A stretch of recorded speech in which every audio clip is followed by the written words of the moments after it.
What is up, everybody? Welcome to today's video.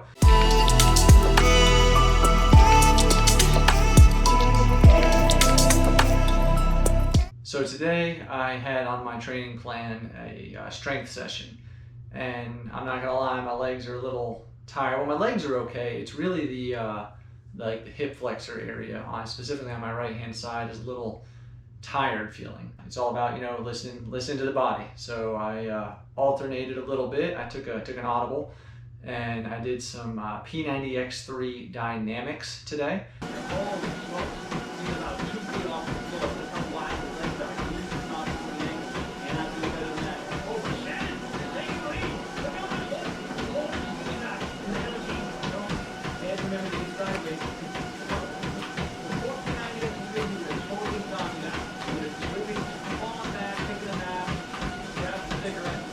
I love Dynamix. It's a great routine. I think it's perfect for runners because it's all about flexibility, mobility, and strength.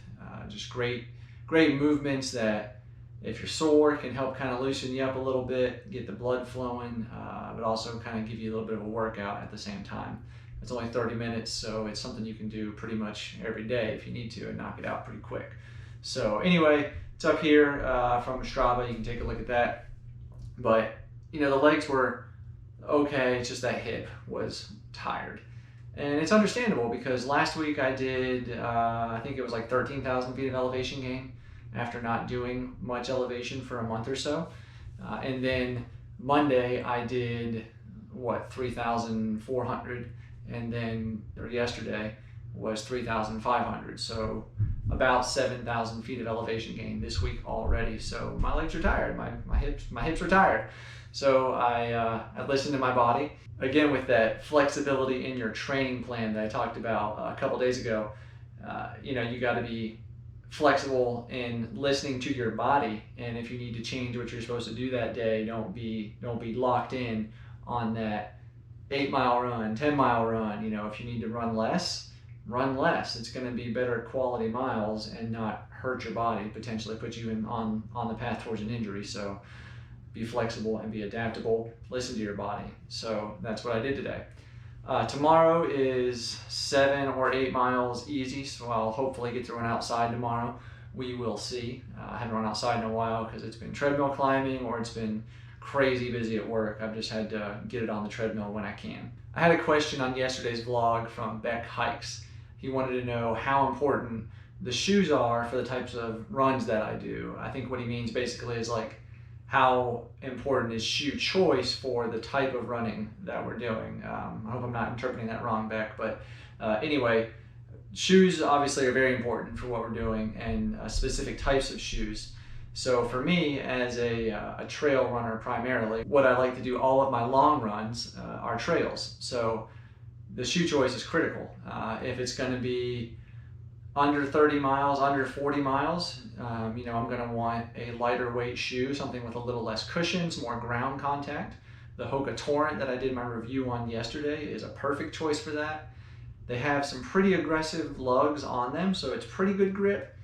If it's going to be a course that I know is going to be muddy, possibly wet, or really needs some good grip, then I'll likely go with the Hoka Speed Goats, because they do have a little bit better grip than the Torrent, at least in my opinion. They've got a little bit deeper lug depth, and just the design of the lugs is a little bit more aggressive.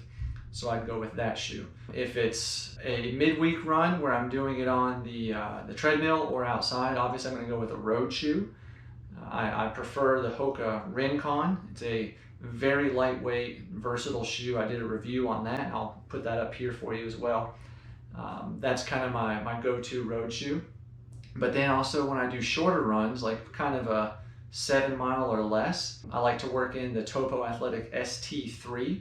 It's a very lightweight, very thin shoe. It's 0 drop, 14 millimeter stack height, so it's a lot of ground contact feel. And the reason I do that is to help build the strength up in my feet, help kind of get things stretched out a little bit more in the Achilles.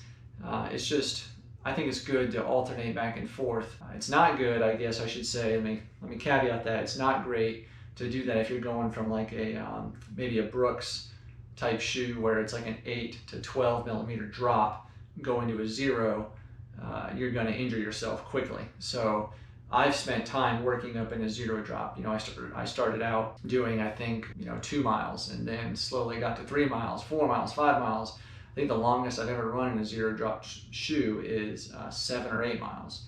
So I'd only do that maybe once, twice a week, just to kind of change things up a little bit, get some variety. But yeah, shoe choice is very important. The distance that you go plays a big factor in that. So if I'm going to do a like a 50 mile, 100 mile, or 100 kilometer race or 100 mile race, I'm going to want something with more cushioning.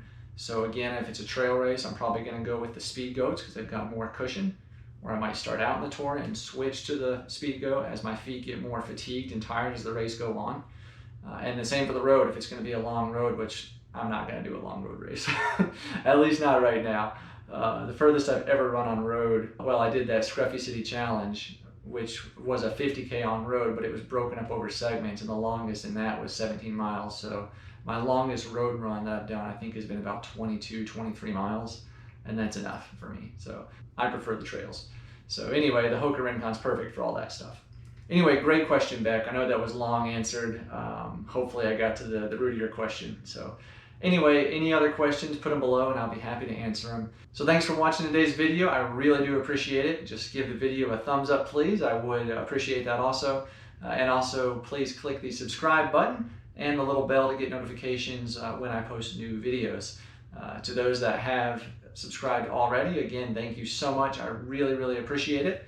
We're just blowing my goals out of the water. I'm very encouraged going forward and looking at what September's going to be. So thank you guys.